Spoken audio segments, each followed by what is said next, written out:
What's up, y'all? Crypto 38 here.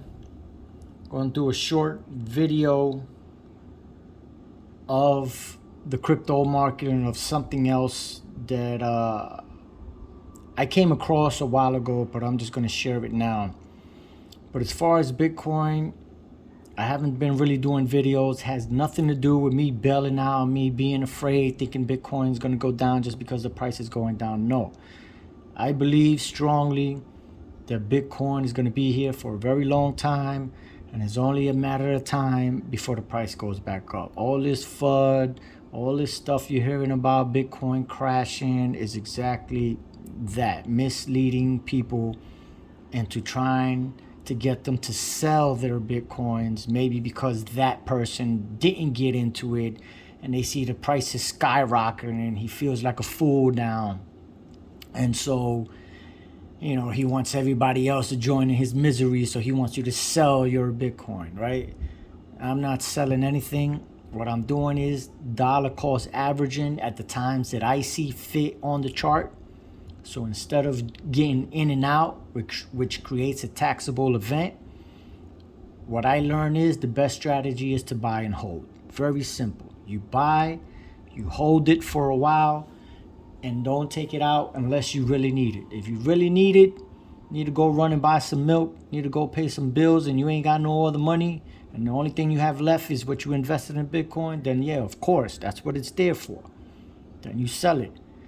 Other than that, if you ain't got to touch it, don't touch it. Just buy, hold, and as it dips, you buy a little more. That's the best strategy. You know how I know that? Because Bitcoin's been around for 12 years. And anybody that's ever bought Bitcoin and held on to it and never sold, has never lost money, right? If you bought at 60,000, 65,000, and you're down now, you're just down, right? You're just down for the time being.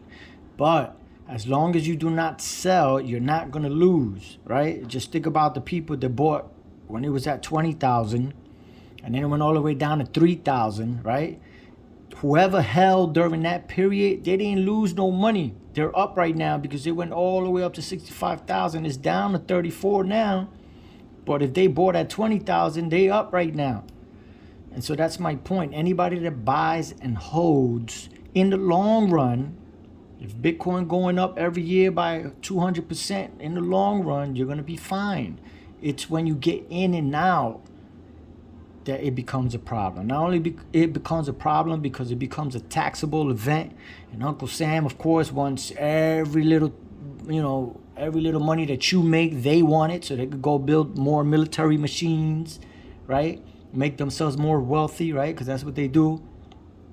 Don't create that taxable event, right? Because they after us, the little people, right? They don't want us to be as successful as they are without having their hands in the bucket. Anyway, best strategy, dollar cost average, jump in every time to dip it. So, as you can see, if you've seen any of my previous videos, I informed you that the best time to buy Bitcoin is down here. Whenever the RSI on the daily or the weekly, because we're on the daily chart up here, whenever this RSI down here, you see this purple indicator down here, that's called the RSI, the Relative Strength Index. Whenever that dips under this white line, which is 30, they consider that oversold conditions. And from my experience, this is not financial advice, I'm just sharing you from my experience, what I notice, it always comes down to 30, eventually it goes up to 70. Eventually it comes back down to 30. Eventually it goes up back to 70. And that pattern repeats itself over and over and over and over and over and over and over and over and over and over and over again. So based on the mistakes that I made, I've learned, as I've been saying in my past videos, the best time to buy, if you can do it, because it's easier said than done, is to wait till the RSI levels go under 30, and that's the best time to buy. Why is that the best time to buy? Because I notice that every time it dips under 30, it always ends up coming back up above 70 at some point. May not happen right away, but at some point. Therefore, the probabilities of you making some money here, because we're all trying to make some money here, right? So you go buy that car, buy that house, right? Maybe you're going to need it for some medical expenses. Maybe you're going to need it to buy a new computer. Maybe you're going to need some food, for whatever reason it may be. I noticed that if you buy under the RSI levels of 30, that's the best time, because the probabilities of it going up then are in your favor. Whereas if you were to bought it when the RSI was above 70, then of course the probabilities of it coming back down to hit that 30 mark are in the seller's favor for whoever's short in Bitcoin at that point. But again, very simple. It's easier said than done. Goes under 30, that's the best time to buy. And that's what's happening right now. So we hit 30 here on the RSI, it dipped, and it's basically struggling right now. However, if you've been paying any attention to this, people are buying Bitcoin left and right. So eventually it's going to go up. You just need to be patient. That's it. That's all you have to do, is just be patient. As a matter of fact, if we drop this down to the 1 hour chart, we're actually seeing a good bounce right now. And excuse me for my computer. I'm in the process of getting a new computer soon. Look at that 1 hour candlestick there. That's a big pump right there. Now, it doesn't necessarily mean it's ready to go up now, but Bitcoin's been in a little correction for some time now, a few months. So at some point here, it's going to go up. And if you're not dollar cost averaging, you're going to miss out, because Bitcoin moves so fast that you're not going to be able to catch up. One of the reasons Michael Saylor says, you know what, I'm just buying it now before everybody else buys it, right? He's not trying to pinpoint the market. He has strong convictions that he's going to end up, that Bitcoin's going to end up going up. They're just blowing my spot up here. Oh, look at this. I'm getting out 8:30 tonight. I'm off tomorrow, and then all the way on Sunday. Good Lord, just blowing me up here, Telegram. Nice to go. Anyway, so let me get rid of this. They're blowing my spot up over here.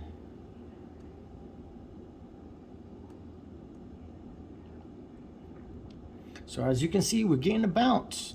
That's what we're looking for. So I put in another $100 into Bitcoin. Me, myself, like I said, I'm not a financial advisor. I'm not telling you when to buy. I'm just showing you the way I've been doing it. And I put in another $100. A lot of misconceptions where I get into conversations with people and they tell me, oh, Bitcoin's too expensive. Like if they have to pay a whole $34,000 just to get into Bitcoin. No, that's not true. You can put $10, you can put $15, you can put $20, you can put $100, you can put $1,000, you can put $10,000. You can put as much as you have or you can afford, as they say, to lose. You got a little extra, you got paid this week, you paid all your bills, got some extra cash hanging around in the bank account, which is doing nothing for you because, as they say, cash is trash, right? Put a little bit of that into Bitcoin. That's what I do, right? I got an extra $100 sitting in my checking account. I don't need the money right now for the foreseeable future. Why not put it in Bitcoin and take this risk, which is a good risk, a healthy risk, that 100 is going to turn into 200 at some point, right? And like I said, I don't need the money right away, so it doesn't bother me. Now, I'm not going to put all my money in there. Next thing you know, I got to go pay my Wi-Fi. I got to go pay my rent. I got to pay my car insurance. And I put it all in Bitcoin and I have to take it back out. No, that's not how that works. What I do is I put a little bit at a time. Sometimes I got a little extra and I put in $100. Sometimes I ain't got that much and I put $12. But I buy little by little, little by little. Again, best time for me, in my opinion, to buy it is when it goes down under the RSI. I'm not even going to go over, as you can see here on my right side of the screen, I have other cryptos that I do keep an eye on. But there's no need for me to go through all that. Because if you've been around this for a long enough period, you already know when Bitcoin goes up, everything's going to go up. When Bitcoin goes down, everything's going to go down. Bitcoin is king. That's it. That's why you put majority of your holdings into Bitcoin, because Bitcoin is the big dog. You want to sprinkle a little bit here and there, that's up to you. But majority of my holdings are into Bitcoin. And yes, I sprinkle a little bit in these other applications which I think are going to be used in the future. Yes, I do that. But do I go around spreading out all my money on every single coin that just pops up? No way. That's impossible, and it's not even a good strategy, right? Pick a few, sprinkle some money on them, but the main one is Bitcoin, and the only one you got to really follow is Bitcoin. That's the big dog. When it goes up, everything goes up. When it goes down, everything goes down. So I don't need to look at the other coins. I already know Bitcoin going up, all right, all the other coins are coming to follow. Bitcoin going down, all right, that means every other coin is going down. So logically, you say to yourself, why even bother putting your money in anything else when the leader of the pack is Bitcoin? Might as well put everything into Bitcoin, or at least 80% of whatever you're putting into this crypto market into Bitcoin, right? And that's what I do. It's up to you how you want to build your portfolio. Me trying to go crazy, trying to figure out what's going to be the next Bitcoin out there. Sorry about that. That's why I need a new computer. It's absurd to try to figure out what next, okay? There is only one Bitcoin, and that's it. Everybody else is a copycat. There are some coins that are not meant to be like Bitcoin, which their case use is different from Bitcoin. Like, for example, I think Ethereum, is totally different from Bitcoin. So I own Ethereum, but Bitcoin is the main dog. I own Ethereum because it's being used for other applications. People are building on it, so it's definitely going to go up. But I don't think Ethereum in any way, other than it's a decentralized cryptocurrency like Bitcoin, it's not meant to be that money standard, even though it could be used that way, because in my opinion, crypto is universal, right? Crypto could be used for whatever you want to use it for. So you want to use it as money, then use it as money. If you want to use it for art, then use it as art, in the case of NFTs or whatever. Bitcoin is like that. It's universal. You can use it for whatever you want. It's not like cash, which is trash. Anyway, all I'm doing is just waiting right now, waiting period. I wanted to show you this. I've been in Pooltogether for a very long time. I just never really got too much into it. What ended up happening was, when it first came out, I tried it out, and it's like a lottery. Like, you going every week to the store, neighborhood store, and you put in $20 into a bunch of numbers because you bought some book. You had a dream, you went in the book, and the book told you, hey, yeah, cat signifies number 458, and then you go play the number 458, and you have another dream with a dog, and then you look in the book, and it says, yeah, play number 222, because in the book it told, no, all that crap, no. Pooltogether is almost like a lottery. That's the best comparison that I can give you. Except with Pooltogether, they claim that if you put money into this type of lottery here, you'll never lose your money. You just won't win for that week, but your money stays there, and you have an opportunity to win next week. And if you don't win that week, you have an opportunity to win the following week after that. And so in the beginning, I just had bought 24 tickets. I had used the DAI token and the USD coin token to purchase 14 and 10, 24. I just had it sitting there to see what was going to happen, to test it out, to see, if I was going to win. So I didn't win yet, anything on the pool, but my money was still there. So they gave me pool tokens, and it was 60 pool tokens. And then all I had to do was claim them. Now, they was there for a while, but I didn't want to claim those tokens because, you have to pay gas fees in the form of Ethereum. And the gas fees in Ethereum are very high, which is what I don't like about Ethereum.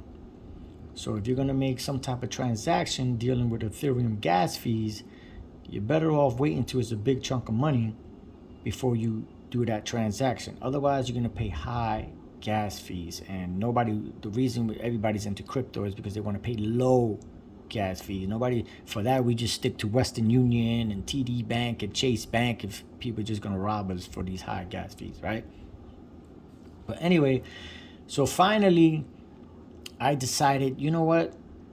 I'm going to pay the Ethereum on the gas fees, being that everything is down and things should be a little more cheaper. And I claimed the 60 pool tokens. Well, to my amazement, those 60 pool tokens amounted to $637. Not a big thing for a lot of people out there, but big for me, right? Because I'm a little guy. So I said, oh my God, wow, $600. So if you can see up here, it says 31 pool tokens, and that's because I already made some moves with that. But I wanted to show you that this is version 3, because in the beginning they had version 2 and they upgraded to version 3. And as you can see, you can either use USD coin, you can use DAI, you can use Sushi, you can use Comp, you can use Pool, you can use Badger, you can use Unitoken, and then you can use Tether. You also got Gemini's USD token here. And what happens is you deposit those tokens in here, and the price here is the pool that's up for grab that you can win every week. See right here, it says 42,938. That's the weekly prize. So just like when you go to the store and you pay for a lottery ticket, let's say you pay $20 and you take a chance to see if maybe you're going to win those millions. Same thing here. You're going to put some of your money in here. Let's say you put $20. That's 20 tickets. And then at the end of the week, the computer, not a person, not a human being, the computer, the algorithm itself is going to pick out a winner. And then you're going to receive your prize. And here, in this case, would be $42,000 for USD coin, right? For DAI, $18,000. For Sushi, it's going to end up being $6,000. Compound, $4,000. Pool, $2,000. Badger, which I didn't hear about, is 1,000 something. Uni, 1,000. Okay, so you get the grip. Now, the good thing, as I said before, is if you buy $20, 20 tickets of USD, and each USD coin is $1 because it's supposed to represent $1. And remember, stable coins are not cryptocurrencies. But that's a whole nother video. But you can use them to make your transactions smoother, to go from one cryptocurrency to another, right? So now if I put $20 into USD coin and I don't win this week, it stays there. I leave it there, and next week I have another opportunity to win those $42,000. And if I don't win it that second week, it'll stay there, and the third week I have an opportunity, and fourth week, fifth week, sixth week, a month, 2 months, 3 months. Your money is going to stay there as long as you keep it in there, and you're not going to lose your money. How do I know? Well, on version 2, I had bought, like I said, the $24, which is 24 tickets, and I had it there for months. Never touched it. I didn't win the pool, but I decided to take it out, withdraw it, and I withdrew it, and I got it. Now, of course, I had to pay some high gas fees again, so I'll never do that again, not unless it's a big amount. But you learn, you live and you learn. The whole point was I was able to take my money back. I didn't lose my money. Had I gone to my neighborhood store to play the lottery, the mega jackpot, or the whatever lottery ticket there is, right? Those $24 would have been gone, and if I even won anything, would have been $2, right? Because that's how it always happens. But the money would have been gone. Whereas here in Pooltogether, the money stays there. And if you buy $20 today, and then later on next week you buy another $20, now that makes $40, and then the next week after you buy another $20, so now you have $60. That money just keeps building and building. And anytime you want to take it out, you just take it out. Not only that, check out what it says right down here. It says earn 5.14% APR in pool. So not only are you not going to lose your money in this lottery game here, but you're earning interest on it. Try that with your neighborhood lottery, right? Try that with the state's lottery program that they got, which is just basically another tax, right? Check out Dai, you get 8.87. Sushi, you get 17.75% if you deposit your sushi tokens in here into this pool. So one, you have an opportunity every week to win $6,000. And on top of that, even if you don't win, you're going to be earning the interest at a rate of 17.75%. All right. You got compound, basically 2.5, pool 6.82, Badger 22.78, Uni 1.8, Tether 10.33, and then you have the Gemini stablecoin, but it does not winning anything. But you get the point. So what I ended up doing when I got those $600 and something, I said, hold up. First thing I did was I took 10 tokens of that pool token up here, and I converted it to Ethereum for any future gas fees that I would need moving these cryptocurrencies back and forth, or the stable coins back and forth. So I said, let me convert $100 in Ethereum right now. So I converted $100 in Ethereum, which was 10 tokens, left me with 40, basically 41. Then what I ended up doing, I went and I put 10 tokens into the pool. So as you can see here, I took 10 tokens, I put it into the pool. Every week I have a chance to put to win $2,225 every week. And if I don't win, it'll just move on to the next week. And if I don't win next week, I just move on, right? But I don't lose my money. So I have a chance of 1 in 53,535 to win those $2,000. And if next week I decide to add 10 more pool tokens, that will increase my chances of winning the pool. Now, I don't know about you. I'm not a mathematician. I'm not an accountant. But this is like a no-brainer. I get a chance to win every week, $2,000. And I'm earning interest on my money for just leaving it there. And at any time I want, I can just withdraw the money. That's a no-brainer. So that's what I did for right now. I also took out another 10 pool tokens and I converted it into Bitcoin immediately, because Bitcoin